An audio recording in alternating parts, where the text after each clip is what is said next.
26th of December, Rabbi Levitt, Gemorrah.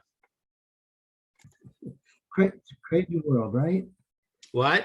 It's a crazy world. You never know what's going on. I got to keep up with all my appointments. Okay.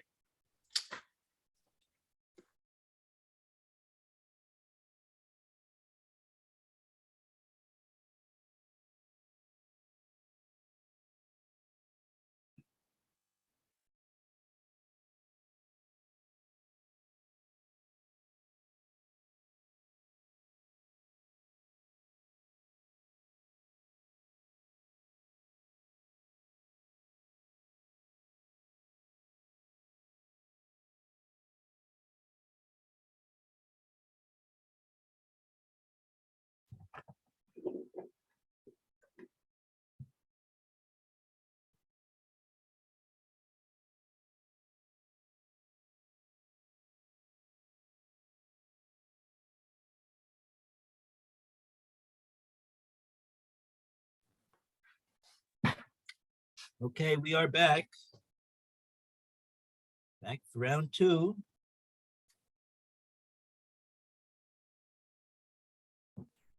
Zrat Hashem.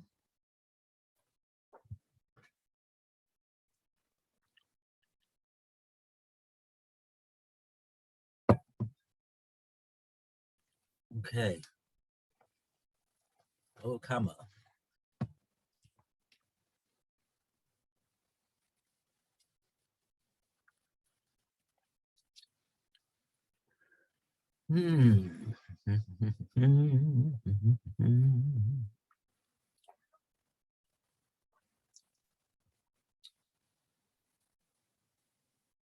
We're here. Ready to go.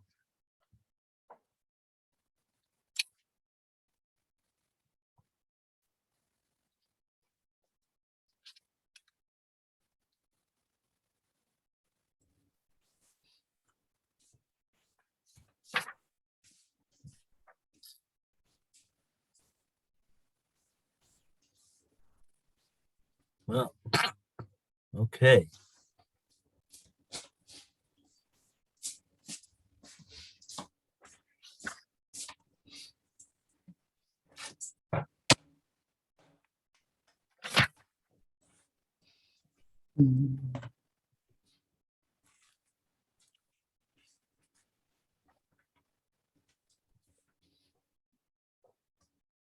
Welcome back.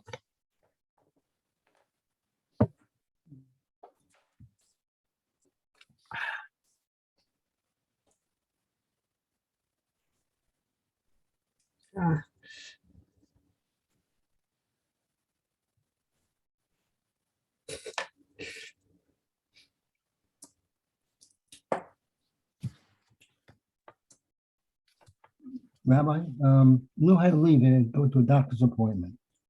Oh, okay. Class, once you shut it off, it'll stop the recording. Okay. That's what he said. He just remembered the doctor's appointment. So just Okay. All right. So, okay. Let's see.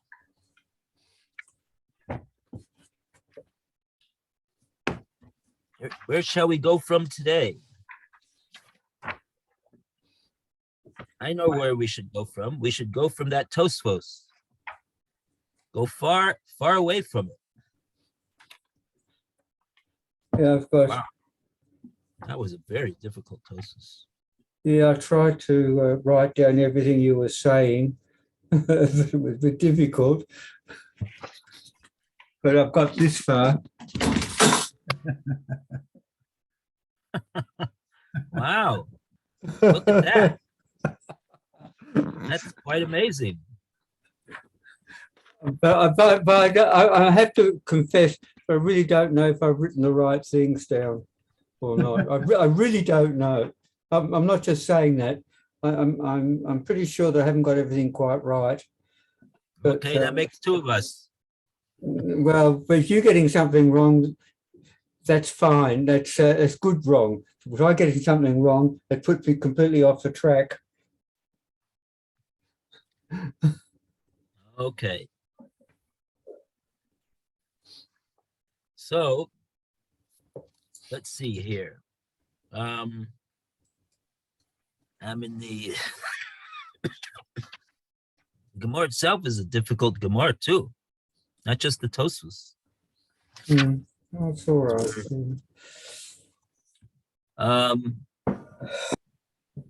So yeah, really, since I've been back, since I was back from last week, all we were trying to do is do this Tosfos.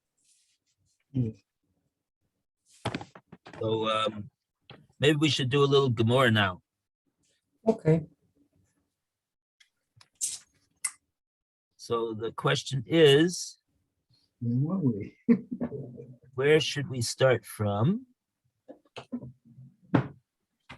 I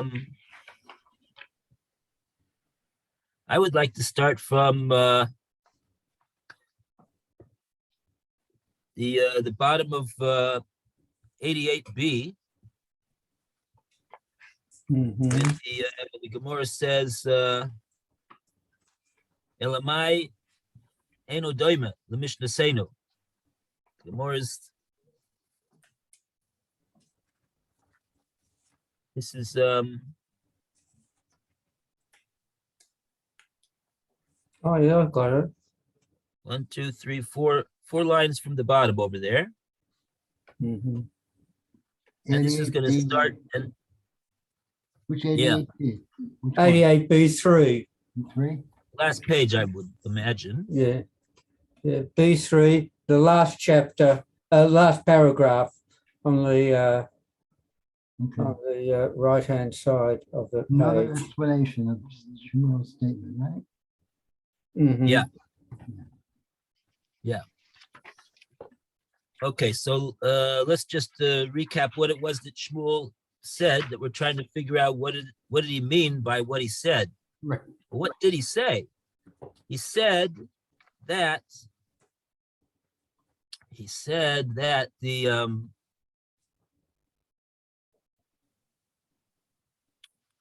this Mishnah, we had a Mishnah that the son, the father deeded property to the son, and the son was able to sell it to a third party, even in the event that that he would be nifter before the father. And that case, said Shmuel, is not comparable to the case of the woman who deeded her Niksei Malug property to her son while she was still married to her husband, who was not the father of the son, and therefore, in that case, according to Shmuel, the husband would take the property and not the son, because it's not comparable to the case of the Mishnah. Okay, so let's see. And the Gemorrah wants to know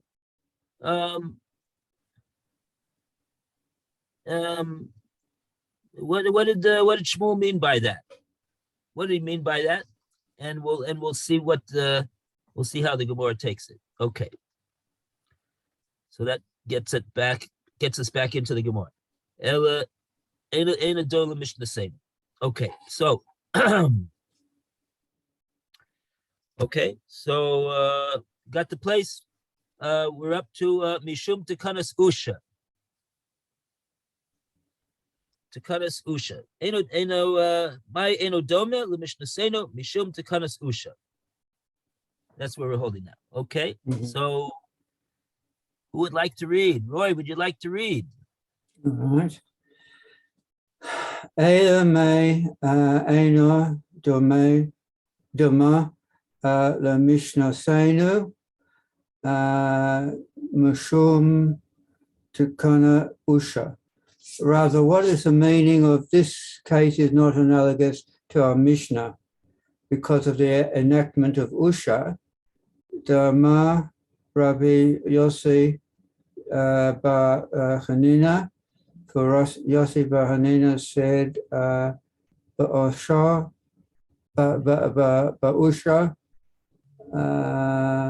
Hisikinu. As a Usha, they enacted Isha Shemachra Benichse Melog Bechaye Be'ara Umasor. If a woman sold Melog property in her husband's lifetime and subsequently died, Baal Matzi Mayad Halakos, the husband removes the property from the possession of its purchasers. And the Ashcroft puts in, since its enactment gives the husband stronger than usual rights based on his ownership of the produce, Rav Ava could block his wife's gift to Rav Shmuel. And over the page on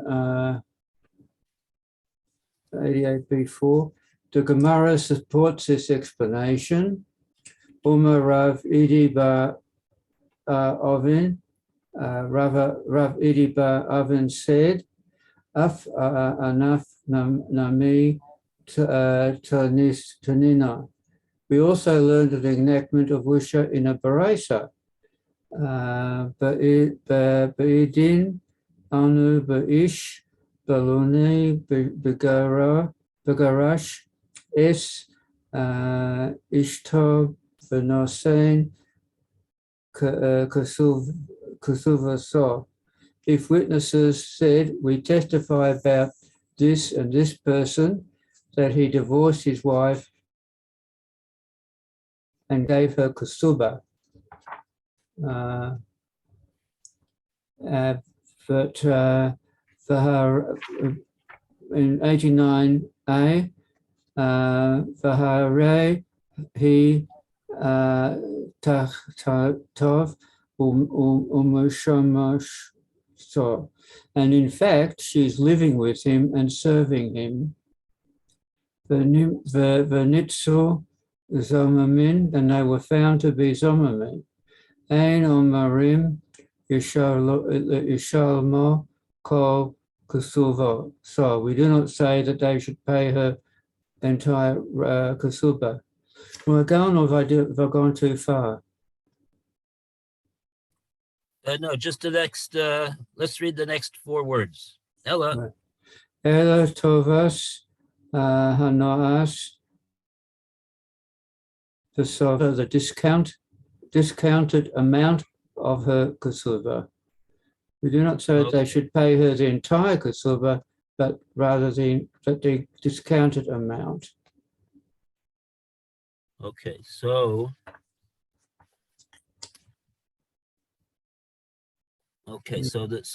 we said that in Usha they made an enactment that the woman who sells her Niksei Maluk property in the lifetime of her husband and then predeceases him, the husband will be able to take it out from the purchaser who purchased the property. And what is it that we see from that? How does that explain what Shmuel said? What did Shmuel? Well, yeah, Shmuel was the one that said that the Mishnah was the case of the father deeding the property to the son, where the son would be successfully able to sell the property to a purchaser, even if he would pass away before the father, and the father was holding on to the right to receive the profits of the property, that nevertheless would not prevent the son from selling the property to a third party. That case, says Shmuel, is not comparable to the case of the woman that deeds property to her son, of her niksei malug, and then passed away before the husband that she was married to, who was entitled during the marriage to the profits of the property. And we're saying, yeah. Yeah, was that because the woman's claim, the woman's relationship to the property is that it's her melog property, but the husband doesn't have a melog property. It's a different relationship to the land. Well, what we're saying is that the Chachamim gave the husband extra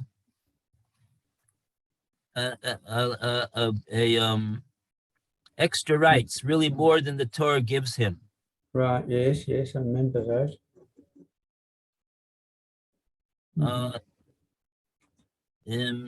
But yeah. In other words, we're saying that the wife, it's really the wife's property. The wife owns the property, but when she's married to the husband acquires the right to receive all the profits of the property during the marriage. Right. Now the woman wants to sell the property. She wants to sell the property to a third party. And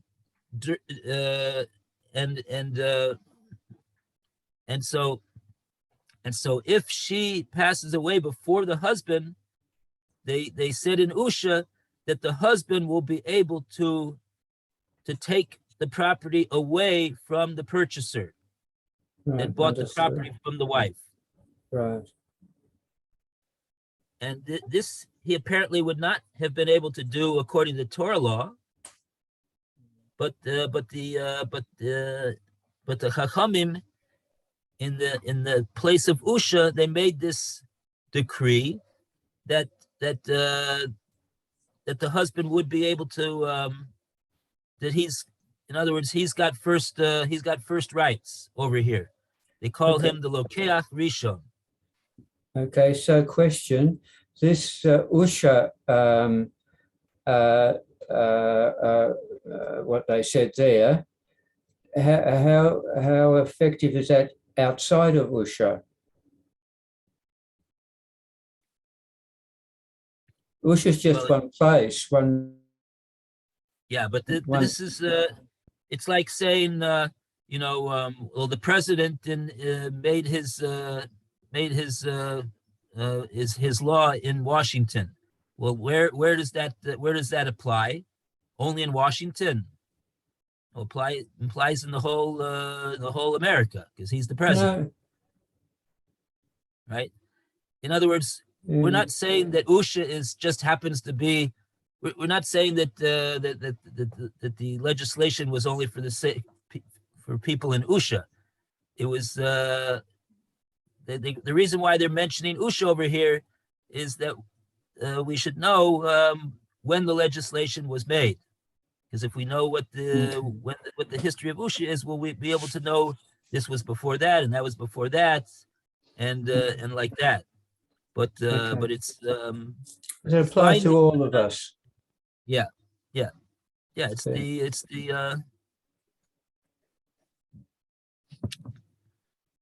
okay. Mm-hmm.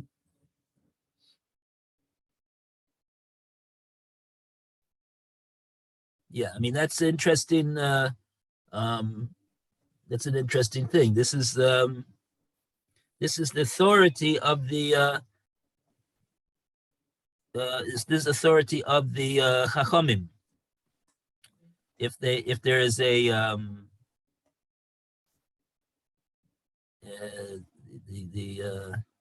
these are the okay, not going to get into this whole thing over here with, Okay. All right, but understood. Thank you. that's basically what we're talking about over here. So what did that's what they said. That's what they said.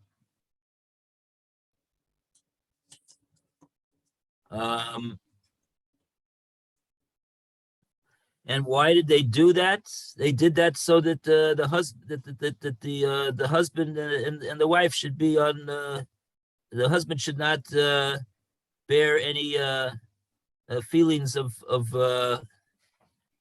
ill will against the wife.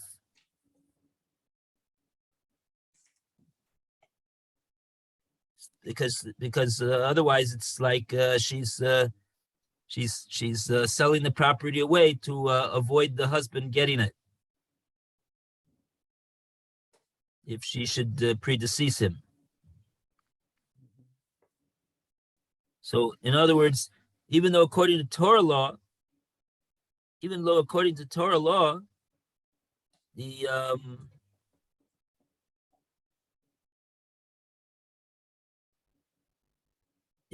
purchaser should be the one to get the property.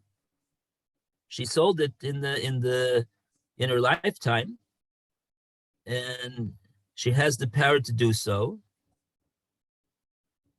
But they restricted that power.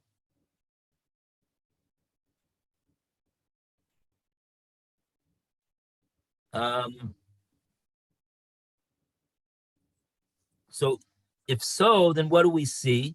We see that this is a continuing discussion of our discussion of whether Kinyan Perus is regarded as Kinyan Aguf. Someone who owns the right to receive the profits of the property, is he regarded as being tantamount to being the owner of the property itself, such that the actual owner would not be able to sell it to somebody else? He would be able to. Yeah. What? Well, maybe that's the case at a certain stage. I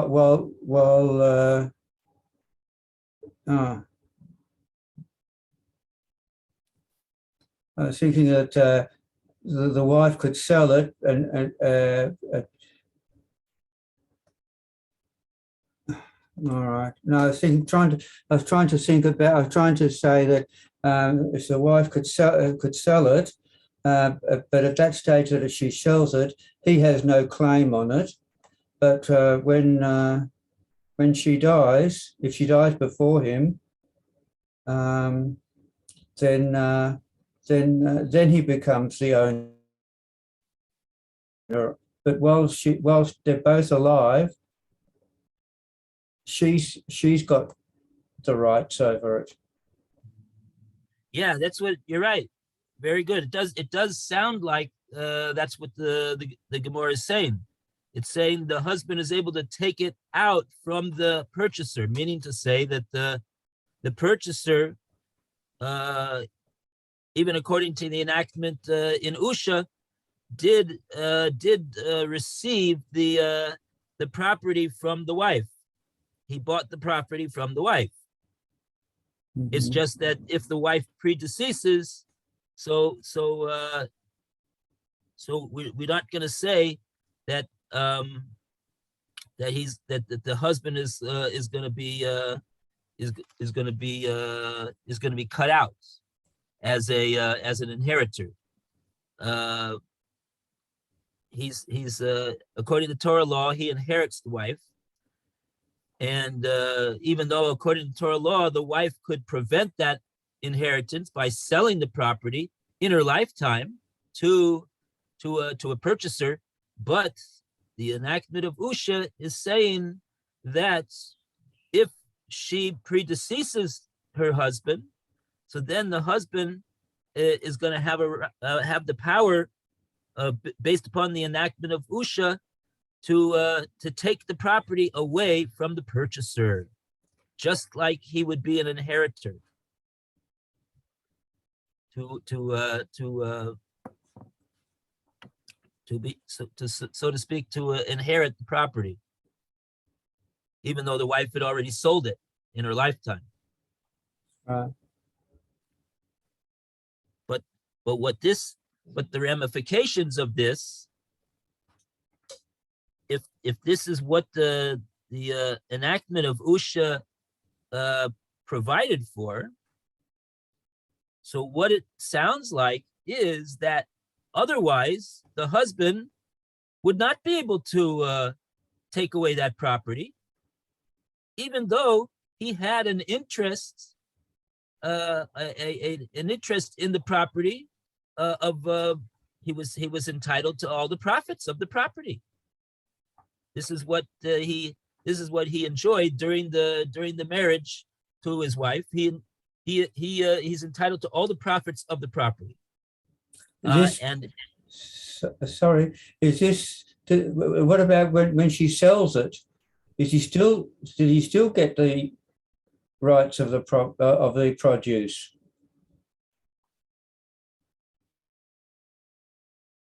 Yeah. So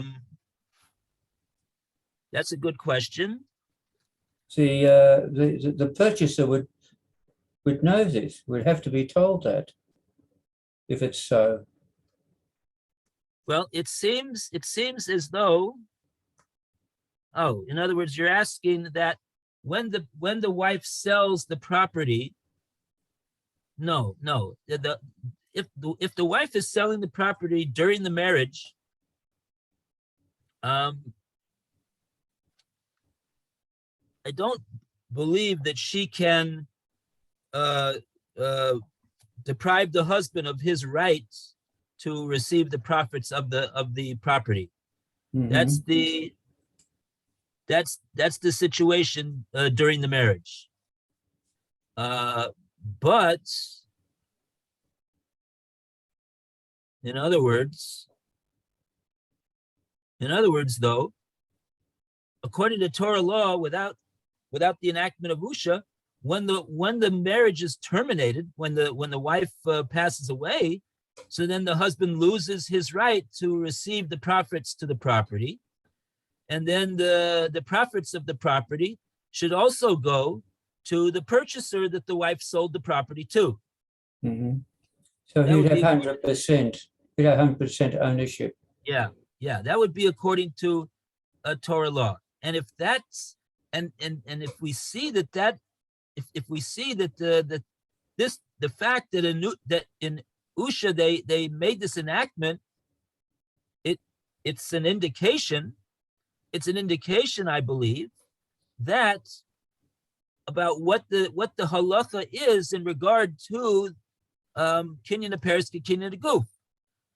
Someone who owns the right to receive the produce of the profits of property, does that person have the power to prevent the owner of the property itself from selling the property to a purchaser? Well, if we say that the one who owns the right to receive the profits is tantamount to owning the property itself, in that regard, he would be able to prevent the owner from selling the property. It would, and the property would not be sold to the purchaser unless and until the one that was holding the right to receive the profits of the property was out of the picture, meaning that he took leave from this world, and then that sale would be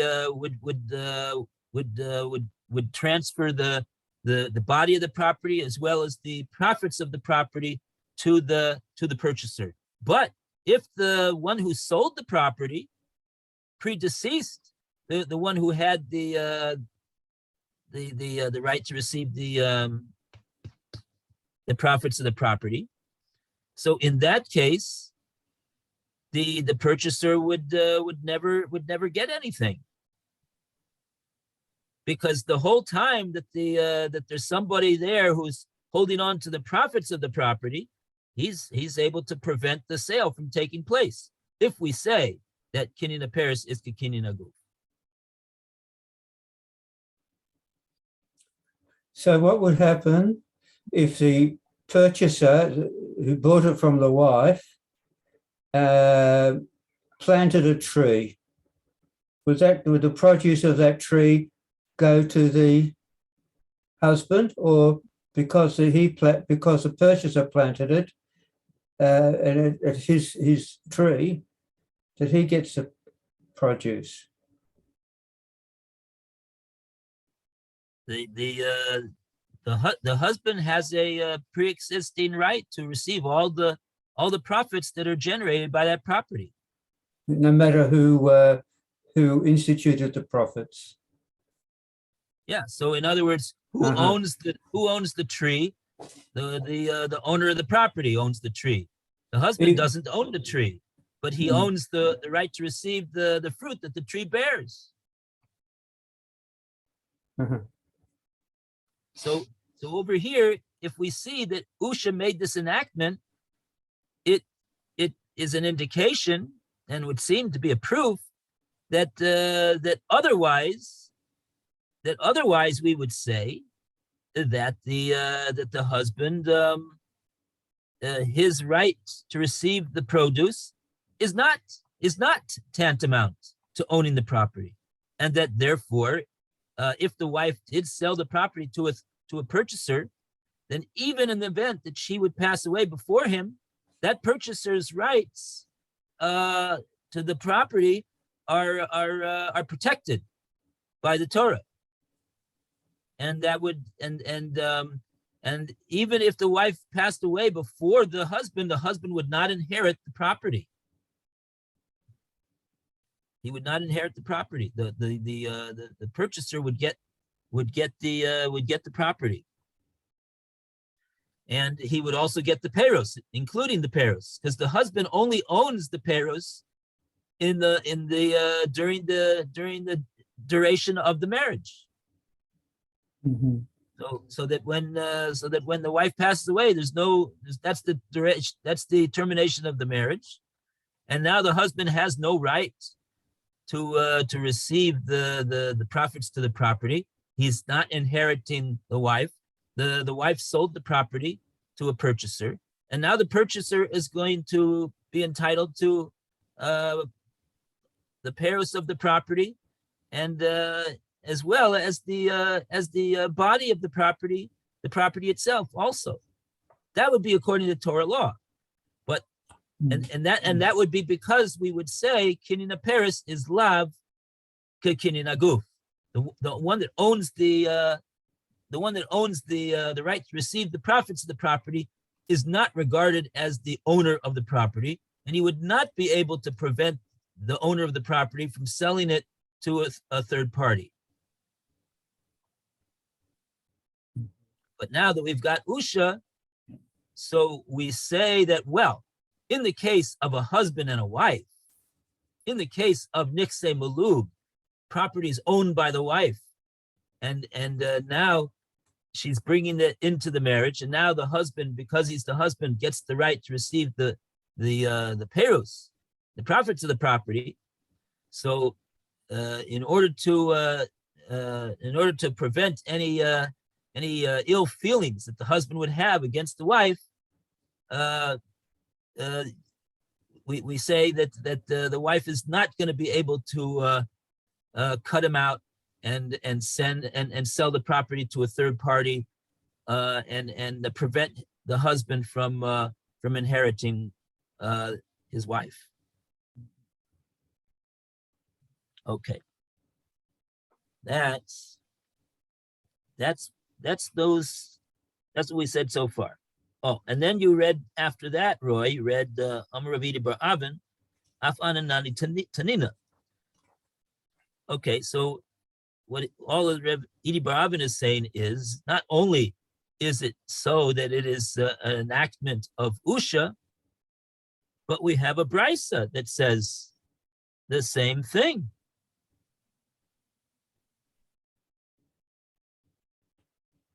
Meaning, we have a brisa that corroborates the fact that there was this takana in Usha. Me'idim anu b'ish ploni shegerashes ishtoi v'nosan ksubasa. What's the case? This is an interesting case over here. We have a case of Ploni, and there was witnesses came into Bezdin, and they say, "Oh, we want to testify about Ploni, that Ploni was Megarish, his wife, and he gave her ksuba." And now the truth of the matter is that in fact, she's still living as husband and wife with this man, and not only that, she's even serving him, which I guess is an indication that it's with her. With her, she understands that she is still married to him. Otherwise, why would she do that? Nimsa zomamim, and then it comes.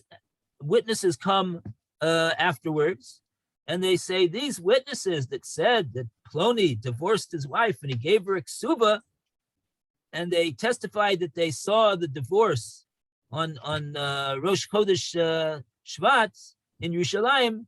That cannot be that they can say that, because on Rosh Chodesh Shvat they were with us in China. So what do we say in such a case? We know we have a din of that we're gonna give a penalty to the Eidim Zomim for being liars. The Torah says that they're liars.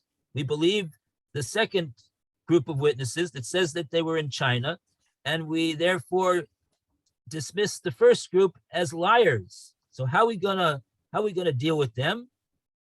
We say we're gonna give them the same thing that they wanted to give to the one that they were testifying about. So what is that going to do? Says the Gemorrah, Ein omrim yishalmu kol ksubasa. We don't say to these witnesses, you're going to have to give the value of the entire ksuba that you said that this Ploni gave to his wife. We don't say that. Ella, what do we say? Tovas hanos ksubasa. They have to pay to Ploni that they testified about tovas hana of the ksuba, which basically means it's the value of the ksuba according to the value that it is right now. What is the value of the ksuba right now? Well, it says in the ksuba that the husband, if he passes away or he divorces his wife, so he's got to give her 200 zuz, right? Mhm. So, but right now, they're happily married, and he's not divorcing her, and he's still alive and kicking, and he's well. And so how much is this ksuba worth now? Because this is the thing that they caused him to lose. We don't know whether we don't know whether Ploni is going to end up having to pay 200 zuz, right? His wife may predecease him, in which case he does not have to pay anything. He's going to inherit her. So how much is this ksuba worth right now? So that's what we mean when we say over here, tovas hanos ksubasa. Whatever the value that the Bezdin determines that this ksuba is worth right now, that's the amount that these Eidim Zomimim would have to pay to Ploni, the one that they testified falsely against. This is a discounted amount. Right, right, because it's not clear that he's ever gonna. It's not clear that he's gonna ever have to pay anything at all.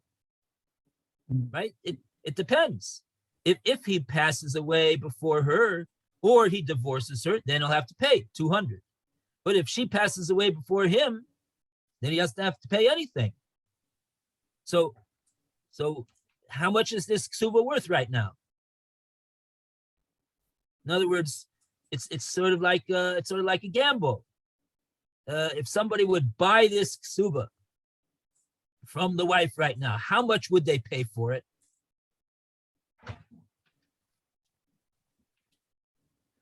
How much would you say that they would pay for it? I don't know. Is it, do they say something about a quarter or something like that somewhere? A quarter. Do they Okay. say? In other words, I you don't want to know. say I thought you told me you're not a mathematician. I'm not. Look, you've got three possible. You have three possible scenarios, right? Either she passes away first, or he passes away first, or he divorces her. So a third. And in two of the three situations, he's going to have to pay. Hmm. So, but does it work like that? Does it work with percentages? I mean, what's the chances of him divorcing her? I mean, it's a theoretical possibility, but it's Probably it could not. be that, it's probably so really it boils down to what? It boils down to who is going to pass away before the other one. So that's a 50-50 chance, I would say. He's got a 50-50 chance that he's going to have to pay out 200. Not necessarily. He might Yeah. be very sick, or she might be very sick. Okay. So then maybe we would say that the chances are that the sick one is going to pass away first. So in that case, so then that would be the difference. It wouldn't be. Yeah. So anyway, so that's how. That's what the Tovas Anah would be. How much actually would it be? I'm not sure. Oh, that's be up to the best din. They're better mathematicians than I ever will be, ever. Yeah, I don't know how they make the determination. This is something that would be over there in the Gemorrah and Ksubas, I believe. Hmm.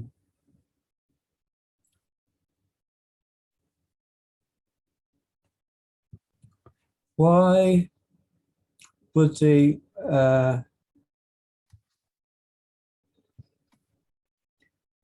witnesses, the original witness, lie about come forward in the first place? What's their motivation?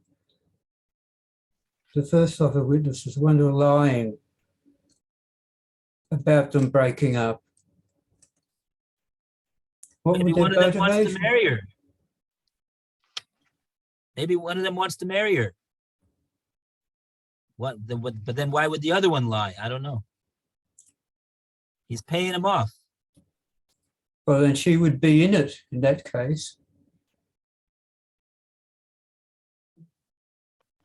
Oh, she's not aware of the fact that they're trying to get rid of her husband necessarily. Okay, I don't know.